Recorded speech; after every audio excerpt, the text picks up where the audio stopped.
Amen. Amen. Well, Image family, so glad you're here this morning. If you're a guest, we're excited that you're jumping in this summer. So much going on in the life of our church. We've got an amazing team that's been putting some awesome stuff together. Make sure that you lean in the days ahead, okay? Well, listen, if you got your Bible, Psalm 63 is where we're going to be. Psalm 63. We're in a series called Wisdom for Today, where we've been diving into Old Testament literature that's wisdom literature, and we've been gleaning from that. And one of the things I love about the Bible, and I've said this before to you, but I can't get over this, is how the Bible is so relevant for today. And I think so often people view it as this kind of old document for back then, and yet it is so relevant for today. And the wisdom that's spoken through the Word is so valuable for navigating life as we know it in our context today. Well, hope you've had a chance to be able to get there. One of the things that you'll notice is there's probably a little note at the top that tells you a little bit about the psalm, and it talks about, this is a psalm that David wrote when he was in the wilderness. Let me tell you a little bit about this wilderness experience for David. David is actually on the run from his son Absalom, who's trying to kill him and take over his kingdom. So David's in a very unique place. This is not a comfortable place. He's in the desert, and nobody likes just hanging out in the desert. So physically, he's in a really tough place. Emotionally, he's in a very tough place, right? He's dealing with his son who's trying to kill him and take over his kingdom. And then, spiritually, we're going to find where he is as well. And so David is in this very unique place, this very kind of wilderness moment that he's navigating, and we're going to watch what he does in the midst of this wilderness. Let me ask you this. How many of you before, and you don't have to show your hand, but how many of you before have ever been through a wilderness experience? How many of you have been through a wilderness experience? A time where life's been hard, a time where you don't have answers, a time where you're emotionally, spiritually, physically in a place that's hard. For my family and I, 3 years ago, our lives changed forever, and we entered into a season of wilderness that really won't end until we meet Jesus. My son got diagnosed with a rare genetic disease about 3 years ago, and I'll never forget the moment when we got the call and we got the news. Nothing prepares you to raise a child or have a child with disabilities. Nothing helps you kind of process that moment. Nothing helps you get prepared for what it's going to look like when you've got to explain everything about what's going on with him, when you've got to deal with kind of mediating his conversations with people. It's always awkward when we're out and people come up and they talk to him, and there's a breaking point where it's like, hey, listen, he's got a rare genetic disease. You got to get in the whole thing, and there's a bunch of questions. Nobody prepares you for that. Nobody prepares you for just how hard life is. Like, it's just different. The pace that we run at, the challenges that we face, the way that it impacts our other kids. The way it impacts him, the way it impacts us, right? So there's this grieving process, even this mourning process when that happens, right? We're grieving the dreams that we had for our son. We're grieving the dreams we had for us in our marriage, being empty nesters one day. We're grieving dreams and aspirations that we had for our family. Nothing prepares you for wilderness moments. And yet we all go through them. And maybe for you, it's not that type of wilderness moment, but maybe it is a chronic sickness that you're dealing with. Maybe it's a disease that you're battling. Maybe it's ailments that you have. Maybe it's a wayward son. Maybe it's a tough marriage. Maybe it's spiritually you're not where you want to be, that you're in a hard place.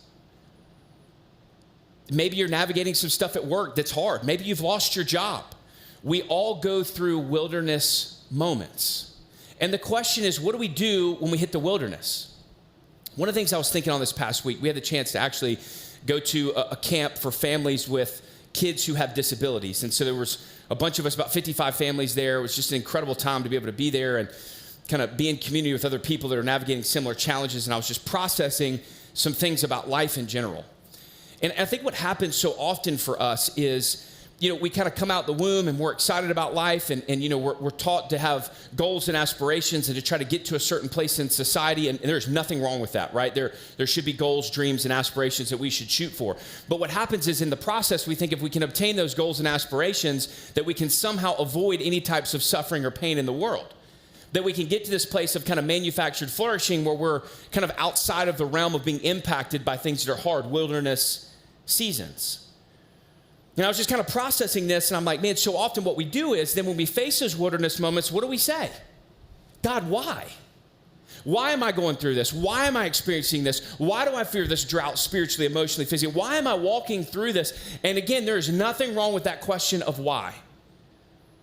But as I process that why, I started to think maybe, just maybe, our expectations are off. One of the things we say around here a lot is expectations cater experience. And I think one of the things that we expect in this life is to be absent of pain and brokenness and wilderness moments, and yet we forget the reality that we live in a world that is broken and ravaged by sin.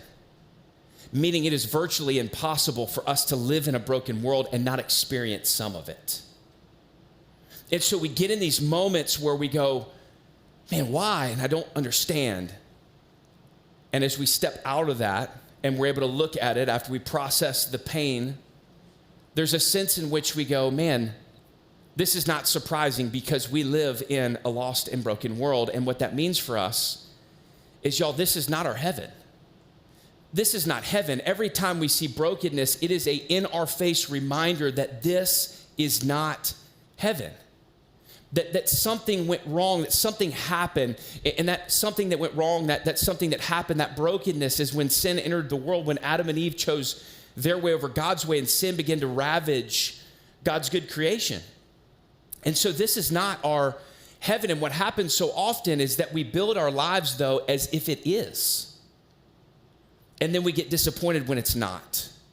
And so the question is, how do we navigate moments like these wilderness moments? What do we do if this is not our heaven and we know that this is a reality and we're going to experience this? What do we do? How do we navigate the wilderness moments in this life? And the answer is through hope. And I want to give the best definition that I've ever heard of hope, because for so long, hope, for me, it's like, man, well, we hope that we have good weather tomorrow. We hope that we're going to have fun later on at the pool day. We hope that, right, we use it very flippantly, but what does biblical hope look like? And I want to give you a definition by Catherine Wolfe, who actually ran the camp that we were at this past week, who was a model, just a woman that was of means, a philanthropist in LA, and she had a stroke that paralyzed the whole left side of her body. 13 surgeries later, she has severe disabilities and now is a pioneer for the disabled community. And so she says and defines hope like this: hope is the recognition that all is not well, and yet all is not lost. Hope is the belief that all is not well, and yet all is not lost. It's one of the best definitions of hope that I've ever heard, because it allows us to cope with the brokenness, cope with the wilderness moments of owning that reality. This stinks, but also in the midst of that going, this is not our heaven. This is not our heaven. And she goes on to talk about how, for her, and this is helpful, she says, the feeling of hope left me a long time ago, but the practice of hope hasn't. What we're going to see this morning is what the practice of hope looks like. And we're going to see that through David as he walks through this wilderness moment in his life and he practices hope. We're going to get a glimpse into that. Look at Psalm 63, verse 1. This is where David starts. Remember, context, his son is gunning for his life and his kingdom. And this is what David says as he sits in the desert. God, you are my God.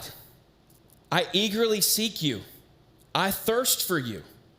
My body faints for you in a land that is dry, desolate, and without water. So again, you got David. He's in the situation. What does he not do? He doesn't go to God and say, hey, could you fix my problem real quick? Hey, listen, I got this situation. Will you fix this? Like, my son is crazy. I need you to deal with him. He doesn't say that at all. He doesn't even ask for help. He worships. He worships God with his first words in this moment. He worships God. And what we see in this, watch this, is he doesn't worship God because God is a means to an end. He worships God because God is the means and the end. I'm going to say that again because I want to make sure we get this. He worships God not because he's saying, I'm going to worship you so that I'll get this. He says, I'll worship you because you are what I need in this moment. You can offer me something that my circumstances can't. Listen, so let me talk to you just a little bit about the brain, right? Just psychologically, as we look at the brain, there's a left side of the brain and a right side of the brain. The left side of the brain is more analytical. It helps us figure out how to navigate life, how to do things, and how to manipulate things in the world, like fix and do and build, and it's the analytical side. Then you've got the right side of the brain. The right side of the brain is the connection side. It's the longing to be seen and known, wanting to be experienced by other people. And what happens is, in life, we operate in out of balance of those things. They should be balanced together. and regulated. What we do is we dysregulate to where we operate more out of the left side of the brain, which is the analytical side. And what we do is we overthink, we overwalk through, we get all hyped up on how do we fix the circumstance? How do we fix the issue? How do we solve the problem? How do I escape the fears that I'm in? And we're just operating in that left side of the brain. And the right side of the brain is being left off the spectrum. We're just like, man, hey, we're not even dealing with that. We're not connecting with people. And what happens is psychologically, when we get in a place where we experience things like worry and anxiety that comes from the left side of the brain, where we're overreacting on the left side of the brain, what we need in those moments when we're experiencing that worry, that anxiety, and trying to fix the problem, what we don't need is to stay on the left side of the brain. What we actually need is connection. Like psychologically, that's what we need. Y'all, listen to me. God knew this. Psalm 139, he knit us together. This is how he wired us. Watch this. This is why Jesus says in Matthew 11:28, come to me, all you who are weary laden, and I will give you rest. Come to me. Jesus says in the midst of what you're facing, the hardships that you're walking through, come to me. We're designed for connection in those moments, and what we need when we're in wilderness moments is not to solve the problem or fix the circumstance. What we need is closeness with our Savior. We need closeness in that moment. And so often where we go off the rails is we go into analytical side and we're like, man, I've just got to fix this. I got to figure it out. God, I need you to fix the circumstance. And what we see from David is he actually wants God more than he wants the corrected circumstance, because he sees that he can gain and glean more from God than he can from a fixed circumstance. This is profound, because what we do, and I'm not saying we can't go and pray and ask God to fix the circumstance. I'm just saying where our priority lies, because here's what we can do if we're not careful. We can view God as a means to an end. God, I'm coming to you, not because of who you are, but I'm coming to you because I want what you can do for me. I care more about what you can do for me than who you are and what you've been to me. And David is showing us that he's coming to God saying, I care more about who you are and who you've been to me. David's showing us what it looks like to be desperate for God in the midst of the wilderness, and being desperate for God, and not for what God can do for you. Something else that we see in a moment like this is that oftentimes our deprivation reveals our desperation. So he's deprivated, right? He has a situation, he has needs, he has longings, he wants to figure things out. And in the moment, what happens oftentimes in this life, and we face wilderness moments, when we walk through hard times, we will come face to face with reality. And the question we will have to ask ourselves is, what are we most desperate for in this moment? Are we more desperate for a situation to be fixed, a circumstance to happen, or are we most desperate for God? Are we most desperate for God? When we walk through hard times, wilderness moments will teach us about ourselves, and it will show us the deepest parts of our hearts, because it'll show us what we care about and want the most. And that doesn't mean it's easy. It's hard when we start to do heart surgery, right? It's hard when things start to happen and we start processing it. And yet what happens when we walk through wilderness moments is it begs the question in our life, what are we most desperate for? For some of you, you're in the wilderness like David right now. You're going through something hard, whether it be your job, your health, your kids, your circumstances, whatever it is. And my question is, where are you turning? Are you agonizing and analyzing, or are you worshiping? Are you saying, God, I need you. I want to draw near to you. God, I want to come into your presence. I'm desperate.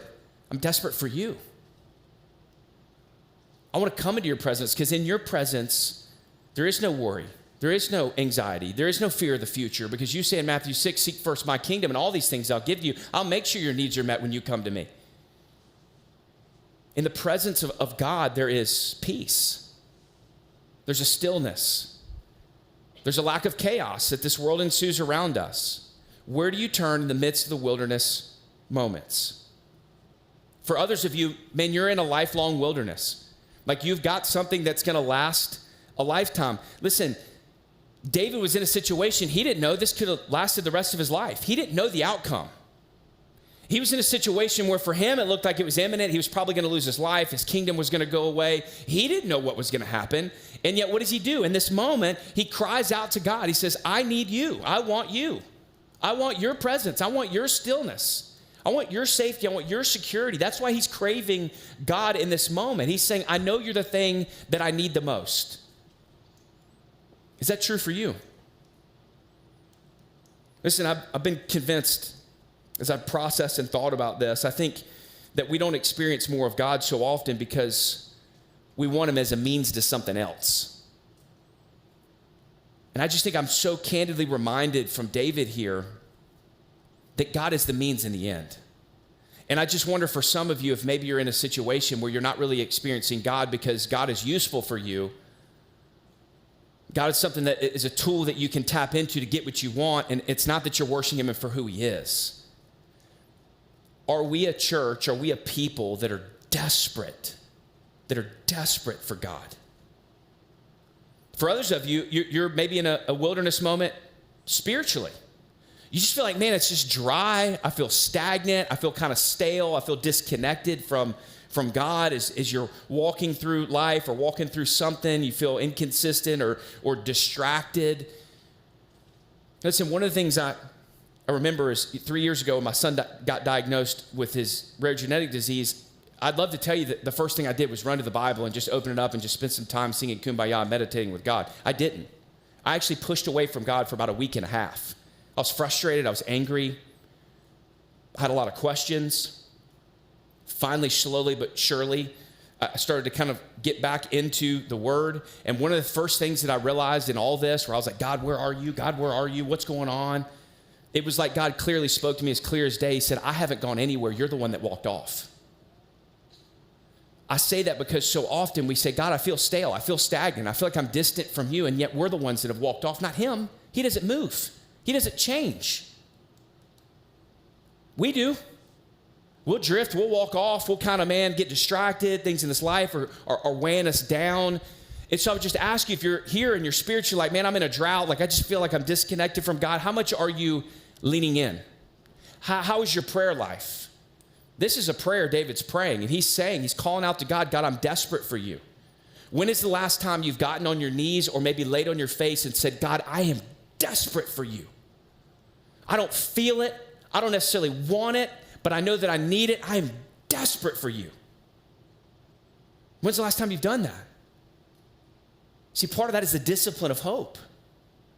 So often we operate off feelings. We want to feel a certain way, and if we don't wake up feeling warm bubblies for God, it's like, man, I just feel disconnected. Part of hope is putting into practice understanding that all is not well, but all is not lost.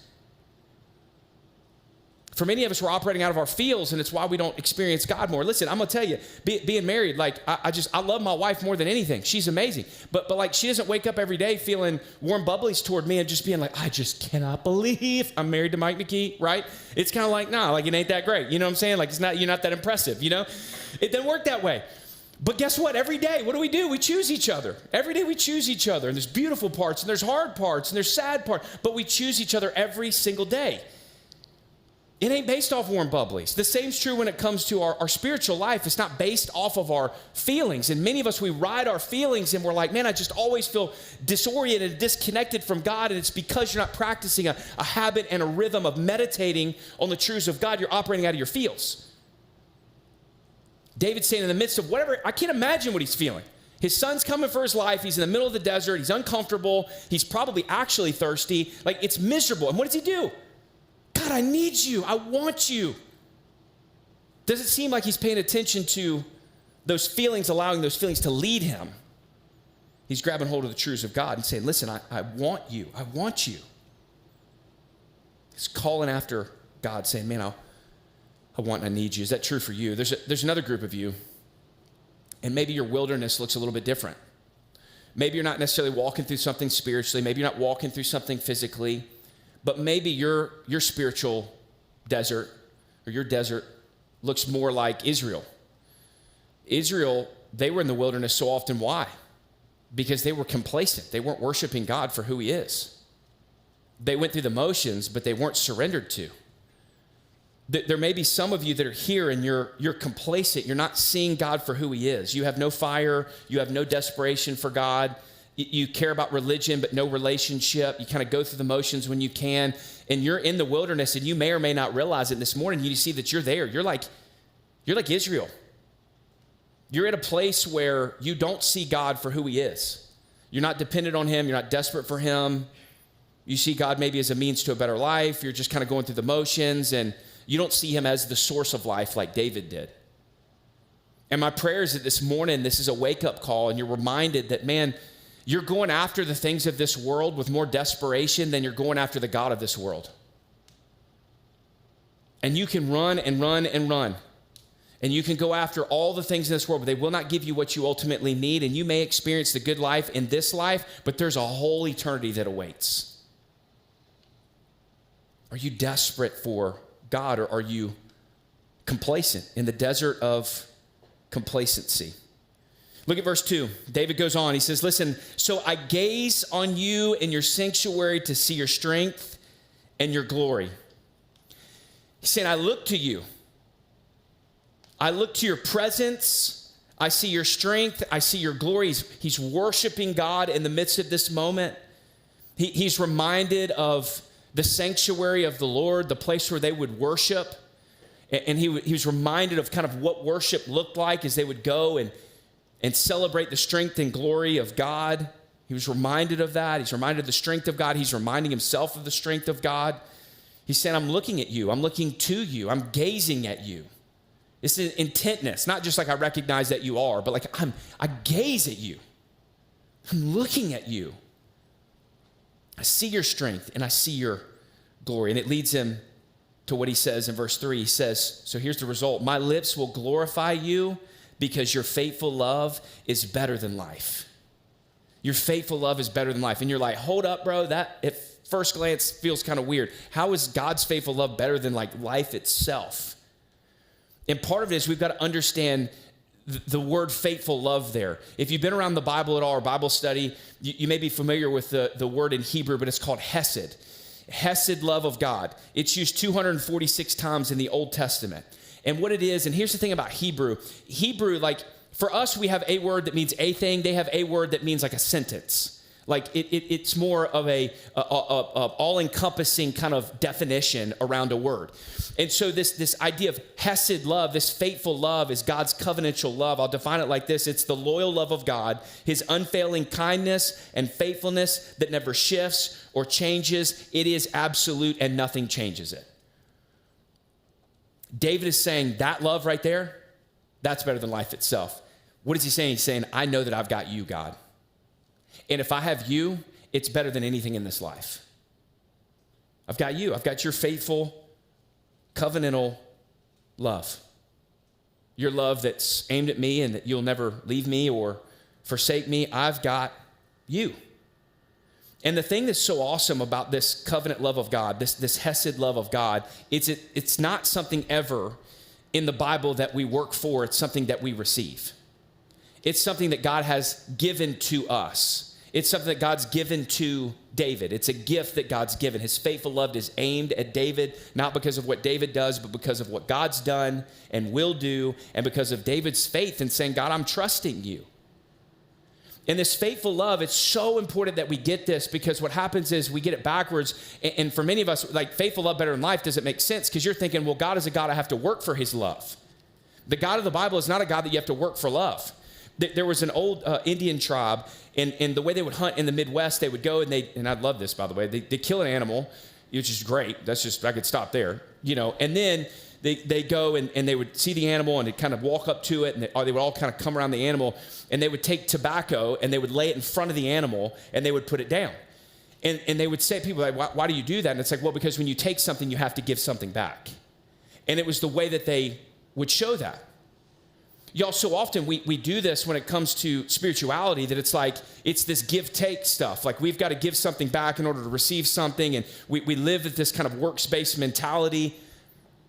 The God of the Bible is not like that. He says, I give you my love, you give me nothing back. In fact, you could not give me anything. You could never earn that love. That's why it's faithful and covenantal from me to you, because I'm faithful even when you're not. David's saying that kind of love, the love that you don't earn, that God gives you and lavishes on you as a gift, he's saying that kind of love right there, that's better than life. You know one of the reasons why I think that is? Because we can't find that in this life. You won't find that kind of love anywhere else. You will only find that kind of love from God. And the way that God proves this love, and he shows this covenant love, is a way like nobody else has ever proved or shown any kind of love, and it is him coming down to us to do what we could never do for ourselves. Every other religion says, work your way up to the mountain, try to figure it out, hope you make it to God, hopefully your works make sense. The God of the Bible, Christianity, is the only religion where God comes off the mountain to us to show us his love. For God so loved the world, John 3:16. Romans 5:8, for God demonstrated his love for us in this, that while we're still sinners, Christ died for us. Right? God shows us this covenantal love by coming to us to do what we couldn't do for ourselves, by living in our place and then dying in our place on the cross. And then raising from the dead to give us hope of new life in and through his finished work. This covenantal love is like real deal and radically different than anything we find in the world. Something that God gives to us. David has experienced a love that God has given to him, lavished on him. And he says that kind of love, that's better than life itself or any kind of love. And so the overflow of that in verse 4, he says, so I will bless you as long as I live. At your name, I will lift up my hands. So David moves deeper into a posture of worship. Deeper into a posture of worship. By the way, one of the things we have to notice here, and I just want to connect something for you, and it's like, why do we do certain things? We're Bible people. We just do Bible stuff, right? A lot of times when we sing, we raise our hands. And I think everybody should raise their hands. And here's why I think everybody should raise their hands is because of what David says here. He said, I will bless you as long as I live, and at your name I'll lift your hands. You say, well, what does lift your hands mean? Think about this. When the good guys catch the bad guys and they tell the bad guys, hey, we're here, stick them up. What do? Put your hands up. Why do you put your hands up? Because it's a marker of surrender. You got me, I surrender. When we worship and we put our hands up, it is a marker and a model of surrender. I surrender. I surrender. And everything I'm singing, I surrender to you. It is a physical expression of a heart posture. And I think it matters. I think it's important that we put our bodies in position to align with our words and our hearts. And sometimes, even if you don't feel it and you put your body in the position of it, it'll make its way to your feelings. I think it's important that we declare this. Listen, what I don't understand is, we can go to ball games and jump and yell and cheer and holler and for like a team, but we can't come in here and like celebrate the God who came down to save us from ourselves and our sin and promise us a hope and a future and restore our life. Like, just wrap your head around that for a second. Like, we got no problem with somebody says like, hey, I'm Jerry, nice to meet you, and you stick your hand out and you shake their hand. There's other countries that are like, that's weird, bro. Like, that's weird. You touch hands. You don't know if they wash their hands, they went to the bathroom. Did they use hand sanitizer recently? Did they pick their nose? I don't know. Did they touch? I think did they touch something that somebody else didn't wash their hands, that got on their hands, and now it's on my hands? You know what I mean? Like, I don't know. We do that, and it's like, we don't even think anything of it. And yet it comes time to worship. Oh, boy, we got to get them hands tight. Or, well, here's the good one. We get the coffee right there, because then it's like pocket coffee. I can't do it. I'm stuck. You know what I mean? Like, what would it look like if we just normalized hands up? We surrender. Here's what I would love, and I know there's some people in here that are not Christians, and you're here, right? What I want, those of you that are not Christians that are here, you walk in to see hands lifted high, a posture of surrender from the entire room. What does that communicate to a lost world that walks in? Communicate something different. That we're a people that are surrendered. David says, I am surrendered. Watch what this worship leads into in verse 5. He says, you satisfy me with rich food, for my mouth will praise you with joyful lips. He says, God, you're the one that can satisfy me as rich food. Now, this rich food, it's translated the fat of fatness. All right, so I got to talk about this because it's just biblical, okay? So the reason why ribeye steak is so good is because the fat concentration. Okay, this is biblical. I'm just saying, you know what I mean? It's the fat concentration. You smoke a pork butt, with no fat on it, tell them, Mike, it ain't going to be any good. You got to have a little fat on it. Why? The fat gives it flavor. It is the fatness of fatness, David. So he's saying the best of the best. He's saying, God, you satisfy me like the best of the best, like the fat of fatness. You are the greatest flavor. You are the thing that I want. You are the thing that I need. You satisfy me. Then he's comparing the power of the divine presence of God to the satisfaction and nourishment of the best food that you could ever eat. He says, listen, God, your presence and the satisfaction you give me, the nourishment that you give me, it's better than the best food I could ever taste. And I don't know about you, like, man, I was raised in the South. Like, I know not everybody was. Like, food was a big deal. I've told y'all this. Like, the way that my parents baited me on everything was food. So it's like, you make straight A's, you know, like, we're going to grill out steaks. You hit a home run, we're going to the Tasty Freeze. You know, like, you get a couple of base hits, you get a smaller ice cream, you get a Tasty Freeze. We used to, before we go in every night, we'd shoot free throws in the driveway. And it's like, you had to shoot to earn your dessert. And so you get up there, and it's like, it starts when you make it. So you at least have a little grace. When I was younger, older, it was like, nah, no whole bars. You know what I mean? But you get up there, it's like, shoot the first one, you get a bowl of ice cream. Shoot the second one, you get syrup. The third one, you get sprinkles. The fourth one, right? And, you know, that's just how it rolled. So food's like a big deal. I love food. So sitting down to like an unbelievable steak dinner, like tomahawk steak that's been like seared on a wood fire grill. Like, it's amazing, you know? And you cut into that, my mouth's watering, talking about it, I'm like, oh my gosh. It's amazing. You know what I'm saying? Like, God created us this way. He got, by the way, taste buds are a gift. We didn't have to be able to enjoy our food, but we can. Every good and perfect gift's from above. Amen. James 1. You sit down to a really good meal. It's amazing. It's amazing. Gets me fired up. Hopefully gets you fired up. David is saying, take the best meal that exists. You go get the best meal in the entire world. You set it in front of me, and it can't satisfy me or nourish me to a cent compared to what God can. It's just a very real comparison that he's holding up, saying, like, God, you are that good to me. You are that good to me. And so it leads us to the question, do we see God that way? Do we see God that way? In fact, let me ask it like this, or let me say it like this. When you are most desperate for God, you will find that you are most satisfied in him. When you're most desperate for God, you'll find that you're most satisfied in him. The more that you long for God, you'll find that you'll begin to experience that satisfaction. And at first, it feels weird. Like when you have these moments, you're like, God, I'm coming to you in the midst of the wilderness. I'm coming to you in these hard moments. And you're like, waiting. Okay, God, like, what are you going to do? But it's this discipline of continuing to come back to God, saying, I know you're the one that I need. I know you're the one that'll satisfy. Would you do that to me? Would you be the thing that I know that I need in you? And you'll begin to watch as God begins to show up. I begin kind of practicing this in my own life when there's times where worry creeps in, right? Or future fears creep in. And I begin to feel those in a very real sense or kind of creeps up in me. What I do is I go, no. I'm going to reject that because, Jesus, I need you in this moment. And I know, God, in your presence, there's peace. In your presence, there's joy. In your presence, there's free of chaos. In your presence, I can know everything's going to be okay according to your will for my life. In your presence, I know that I'm going to make it in the way that you've intended for me. In your presence, like, God, that's where I want to be. Would you just get me in your presence, whatever that looks like? And what I begin to find is that the worries and anxieties begin to subside. It's messy, it's hard, it's not perfect every time, but it's a process. It's a discipline of hope. It's a discipline of hope. And then David says this in verse 6. When I think of you as I lie on my bed, I meditate on you during the night watches because you are my helper. I'll rejoice in the shadow of your wings.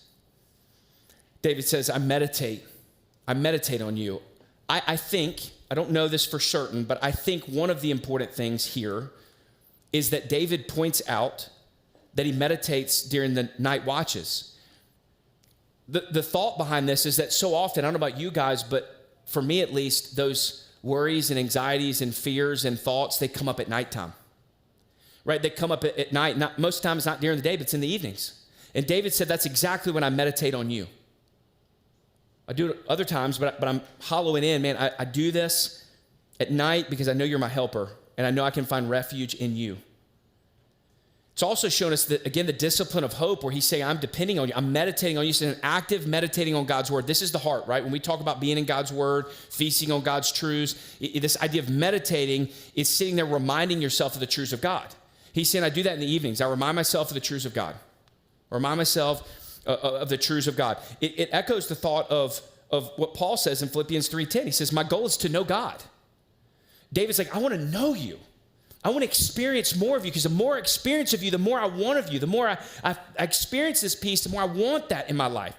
He said, I desperately want you. meditation is what keeps him in this cycle. It keeps him centered on the love of God. It keeps him anchored in who God is. And what we begin to find is that being desperate for God comes as an overflow of knowing God. Being desperate for God comes as an overflow. The more we learn about God, the more we become desperate for him, because it's like, oh my gosh, did you see this about him? Like, this is amazing. And I experienced this. So I want to learn more. I want to learn more, and I want to know more. And so you find yourself more desperate. You know, it's like you eat sweets. You eat something good for the first time that's a sweet. You're like, man, I love this thing. And then now you're looking at the store every time you go. And if it's like one store has it, every time you walk in, you're like, do they have it? Is it here? You know, and you're looking for it. Why? You've tasted it. You've experienced it. You want more of it. The same is true when it comes to us experiencing God. Taste it, experience it. You want more of it. And as he meditates on God, and he's reminded that God's his helper, that he's under the shadow of his wings. God, I'm underneath your protection. He says in verse 8, I'll follow close to you. Your right hand holds on to me. Follow close to you. Your right hand holds on to me. What's interesting here is you see that this worship and reminder leads him to saying, I will follow close to you. I want to walk as you walk. I want to be in your presence, right? So the posture of his heart leads to the position of his hands. He says, I'll follow close to you. Your right hand holds on to me, but I don't do it alone because I know you're the one that's holding me. You're the one that's keeping me as I'm continuing to depend on you. And it leads him to finish by putting his confidence in the Lord. Watch this. Here's his confidence. Remember, he's in the desert. Absalom and his sons hunting him, trying to take his kingdom. He says, but for those who intend to destroy my life will go into the depths of the earth. They will be given over to the power of the sword. They will become a meal for jackals, but the king will rejoice in God. All who swear by him will boast, for the mouths of liars will be shut. Now, whether or not this comes to fruition or not, he's saying, I'm declaring my confidence in God. God, as I've done the work, right, of the practice of hope. And now I'm in a position where I'm worshiping you and my confidence is in you.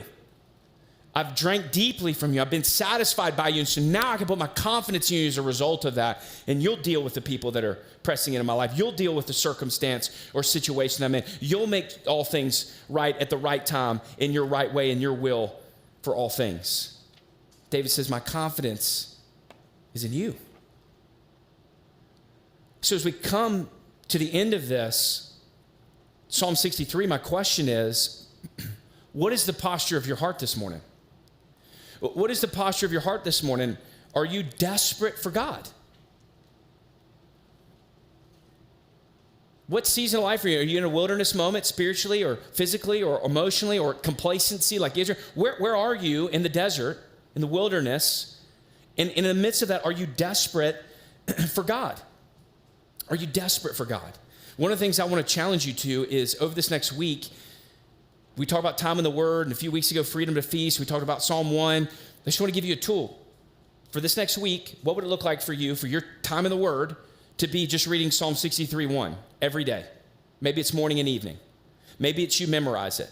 What would it look like to meditate on this and internalize this into your heart, your mind, and your soul? And this be the cry of your heart. This be the prayer and posture of your life in the midst of what you're going through.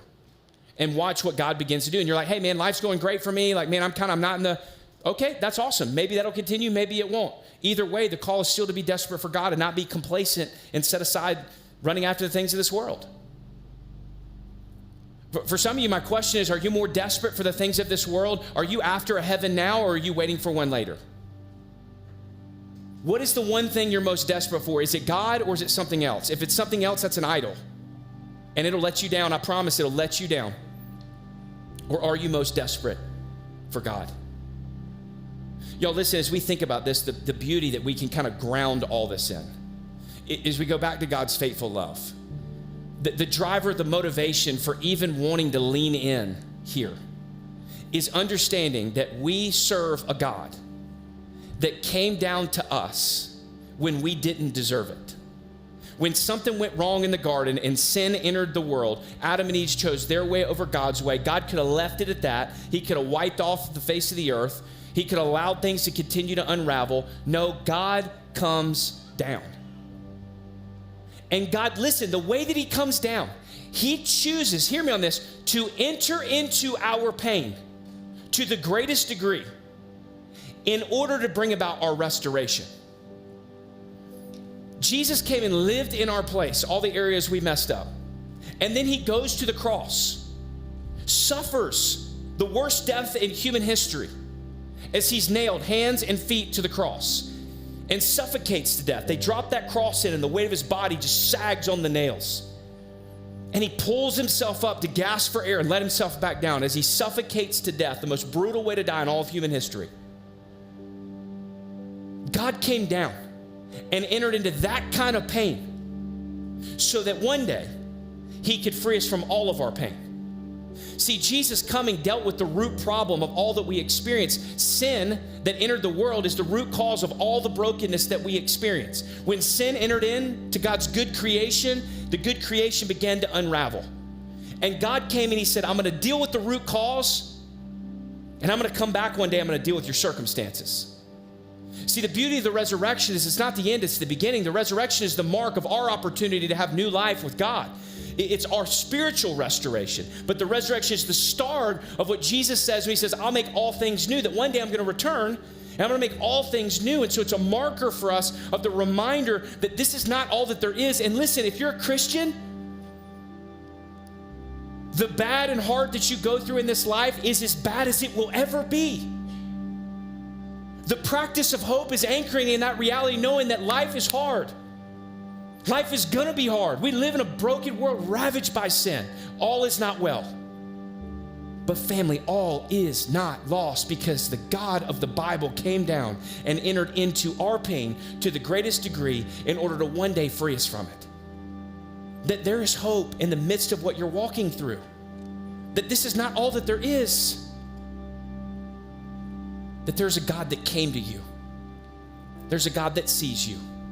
And there's a God that entered into your pain so that you can call out to him, God, you are my God. I eagerly seek you. I thirst for you. My body faints for you in a land that is dry, desolate, and without water. You are the source of life that I need, because any other source of life on this earth will fail me. You will never fail me. And so I fix my eyes on you in the midst of the hard, and it may be unbelievably hard. But that God of the Bible says, I'll never leave you and I'll never forsake you. That God of the Bible looks at you and says, I know your pain. I felt your pain. I came into your pain to free you from that pain one day. Would you hold on in hope? I haven't left you. My plan is not over. I am not done. I'm just getting started. One day I will make all things new. Family, that's the hope of the resurrection. And it's that hope, that practice of hope, going back to the gospel over and over and over again. It's that hope that we hold on to. It's that hope that we wait for. It's that hope that gets us through the wilderness moments of this life. Would you bow your heads with me for just a second? I don't know what God's doing in your life this morning, but this altar is open wide. And my prayer is that we turn this into a house of prayer this morning. That we would hit our knees and we would be desperate for God. For some of you, you are walking through hell on earth this morning and you need to desperately call out to the God that made you. You need to lean into the God that made you. You need to be reminded this is as close, Christian, listen to me, this is as close to hell as you'll ever get. For others of you, you're here and you're complacent. Christianity's been a thing, not the thing, and you need to surrender your life to Christ this morning, and you need to desperately call out to the God that made you and say, I surrender. I want that faithful love. I want that hope. I want to know that though all is not well, all is not lost. Maybe for you, you're at a place where things are going fine. You're like, man, I'm not really struggling anywhere. Are you desperate for God? The call of Psalm 63 doesn't change based off your circumstances. Are we a church that is desperate for God? Do we see him as the thing that we need to satisfy our souls? Let me pray for us, and then you come and spend some time praying. God, we love you. We thank you that you're a God that comes to us in the midst of our pain, walks in our pain to free us one day from our pain. We thank you that though we live in a world that is broken and ravaged, that we see glimpses of your common grace. Any goodness that we experience, it's just grace from you that we don't deserve. And God, this life is hard, it's weighty, it's messy, it's muddy, and we need you to help us see that you are the thing that we need in the midst of all of it. And through that, that you've given us promises that we can hold on to in the midst of the hard, that can allow us to be anchored and steadfast in who you are. God, would we be a church that is desperate for you? And it's in